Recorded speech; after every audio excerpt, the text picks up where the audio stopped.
Hello friends, कसे आहात सर्वजण? मजेत ना?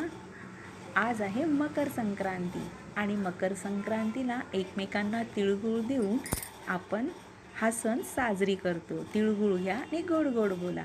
मागचं जे काही झालं भलं बुरं हे सगळं विसरून आपण एकमेकांना तिळगुळ देतो आणि नवीन नवीन शुभेच्छा देतो.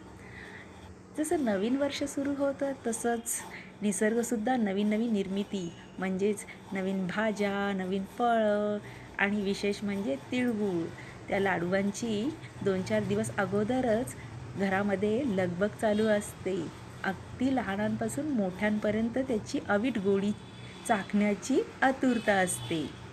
तर चला बघूया आपण कशी कशी तयारी केली आहे पूजेची.